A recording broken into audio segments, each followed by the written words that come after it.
All right, let's dive right into this explainer for Return by Death, the weakest outcast bloody journey. Imagine, just for a second, running for your life through a thick, suffocating mist. Your lungs are absolutely burning, your leg is twisted, and you are completely, utterly alone. This is our main guy, Sora.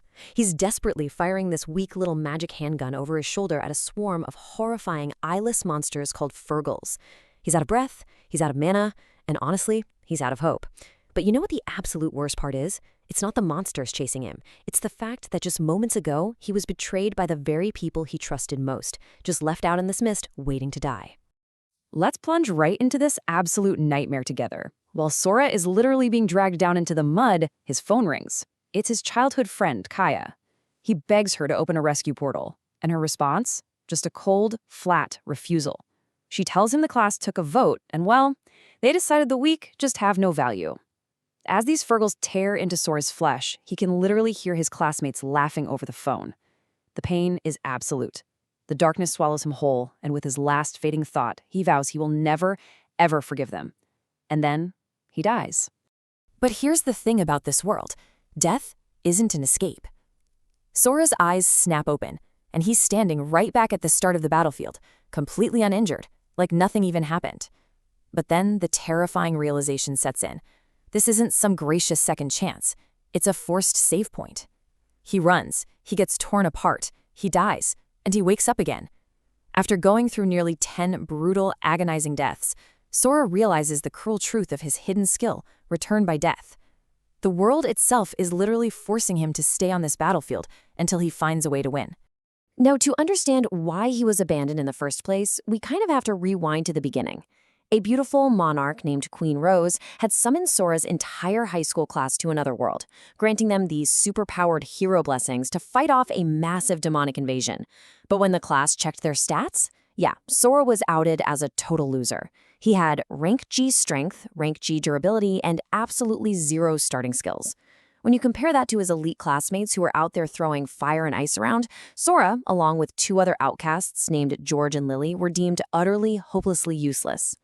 And honestly, this brilliantly illustrates the dark, twisted side of human nature when fear takes the wheel. The class bully, Masa, and Sora's own childhood friend, Kaya, concocted this incredibly cold, calculated plan. They decided to use Kaya's teleportation skill to drop Sora, George, and Lily at the absolute front lines. The rest of the class? They were just sit back in safety, watch the outcasts get slaughtered so they could gauge the monster's strength, and then easily swoop in to collect the kingdom's rewards. They literally treated Sora and his friends as disposable guinea pigs. So the million-dollar question is, how does a rank G loser survive an unwinnable death trap? Well, through pure, sheer, agonizing repetition. Sora has to force his shaking body toward the monsters. He dies paralyzed by terror until the system finally gives him a fear-resistant skill. He dies from unbelievable agony until he earns pain resistance. He dies hundreds of times, basically treating this hellish battlefield like an impossibly hard video game boss run. He memorizes every single step, every swing, every bite. And finally, he notices a tiny, hidden red dot weak point on the monster's foreheads. With perfect timing earned through literal hundreds of deaths, he starts systematically executing them with a weak little handgun. Insanely enough, he actually manages to keep his fellow outcasts, George and Lily, alive through all of this, but then things escalate. The demon boss Vera arrives. Vera is this terrifying samurai demon who moves way faster than the speed of sound. Bullets just bounce right off his invisible guard. So what does Sora do? He fights him. Again, and again, and again. He dies countless times just to learn Vera's microscopic muscle twitches. Realizing his gun is totally useless here, Sora eventually executes a flawless sequence. He deflects Vera's blade with a knife, steals the demonic sword right out of the boss's hands, and severs the demon's mana wings right in midair. After thousands of deaths, Sora actually kills the commander. But man, victory comes with a devastating catch. When Sora finally returns to George and Lily, he finds George fatally wounded by a stray monster. Desperate, Sora turns his newly stolen blade on himself, fully expecting to rewind time and save his friend. But when he opens his eyes, he's right back to the moment after Vera's death. The checkpoint updated. He kills himself again and again, but he can never go back far enough. George permanently dies right there in Sora's arms, leaving him with a heartbreaking final thought. I believed no one would be sad if I died. Seeing you cry for me doesn't feel bad. It's the moment that pushes Sora's psyche completely, irreversibly past the breaking point. And that grief, it curdles into something much colder and much darker. Sora picks up the unconscious Lily, grips Vera's demonic blade, and steps right through the return portal. Back in the throne room, his classmates are in absolute shock. They had just watched him slaughter monsters with inhuman precision through a magical viewing spell. Now, the boy they threw away as disposable monster bait is walking straight toward them. On paper, sure, his stats still say rank G loser. But his eyes hold the combat experience of thousands of violent deaths. And honestly, they look far less human than the demons they were summoned to fight in the first place. 28. That is the exact number of betraying classmates standing there in the throne room. Kaya rushes forward, putting on this totally fake smile, trying to play the innocent childhood friend card. Sora doesn't even let her finish her sentence. In a single, imperceptible strike, he cuts her down. The whole room just erupts in panic. Masa tries to fight back with his elite fire magic, but you have to remember, to Sora, who has died thousands of times fighting a supersonic demon boss, Masa is practically moving in slow motion. Sora massacres all 28 of them effortlessly. The revenge he sought is finally complete, leaving nothing but a cold, heavy silence. But right here is where the story takes a massive, totally unexpected plot twist. Sora stands there amid the absolute carnage and just looks at Queen Rose. She hasn't even blinked. The kingdom's royal guards haven't moved an inch. Why? Sora charges forward and attacks her, but suddenly, the screen goes completely dark and he resets. He tries again. Darkness, reset. It hits him. Queen Rose isn't a boss you can fight. She is an unkillable world limit. She's literally a broken rule built into the very fabric of this dimension. At this point, Rose finally drops the facade and hits us with a terrifying lore drop. This world, it ended a really, really long time ago. Humans and demons completely wiped each other out. Everything that exists now are just resurrected remnants, ghosts basically, playing out this twisted, endless game orchestrated by the gods.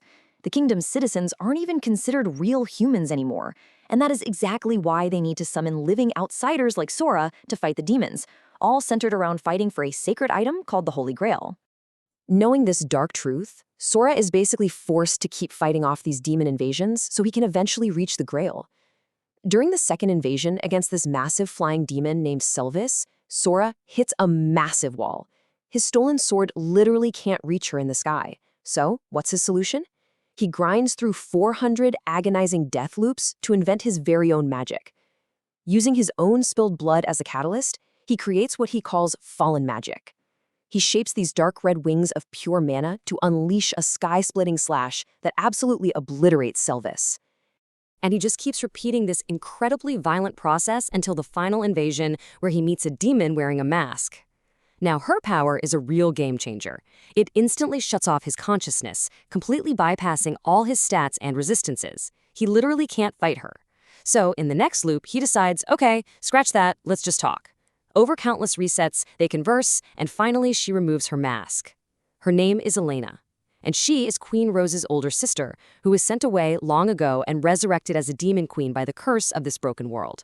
Elena is the one who reveals why this war never actually ends. Queen Rose doesn't want peace. Not at all. She absolutely hates the gods for treating humanity like disposable playthings. So her grand revenge is to keep this endless, agonizing war going forever, just to drain the gods' power. She wants to keep the dream alive, punishing these divine beings by trapping them in an infinite loop of resurrecting this world over and over. And to do that, she needs the energy from Sora's endless deaths to drain them even faster. Elena brings Sora back to Rose, and this is where we get the ultimate, heartbreaking truth about Sora's power. Return by death isn't just some random system glitch. Years ago, Sora's older brother died saving him from a truck back on Earth. Well, that brother was summoned here as a past hero. He actually won the war and reached the Holy Grail. But instead of wishing for his own life back, he used his one wish for his little brother's absolute safety. That pure, selfless act of love birthed Sora's infinite save point. Sora survived hell purely because his big brother was still watching out for him. But to actually activate the Grail now and grant Sora a wish to bring his brother back, the Grail needs souls.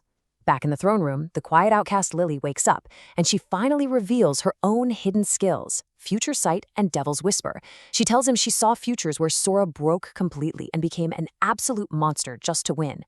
To prevent that timeline, she quietly poisoned the few remaining sleeping classmates, fueling the Grail herself.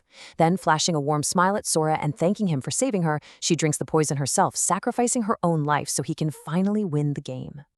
So, at long last, Sora holds the Holy Grail. But there's one last twist. The god of this world is actually dead, completely drained by Sora's infinite loops. Instead, the devil himself hijacks the throne. The devil snatches the Grail and forces Sora into an agonizing lose-lose scenario. Option A, save your brother, but you become the devil's plaything for all of eternity. Or option B, go home alive right now, but your brother stays dead forever. He is trapped in the ultimate nightmare ultimatum. Faced with this, Sora thinks of George. He thinks of Lily. He thinks of the brother who sacrificed absolutely everything for him.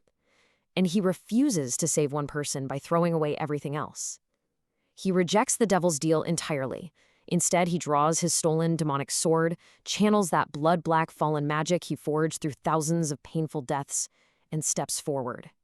If there is one huge thing to take away from Sora's journey, it's the sheer, unbreakable weight of human willpower when it's fueled by love. But it leaves us with one final massive question. Can a mortal who has conquered death itself finally kill the devil? As for how that cinematic battle ends, well, that is a story for another time.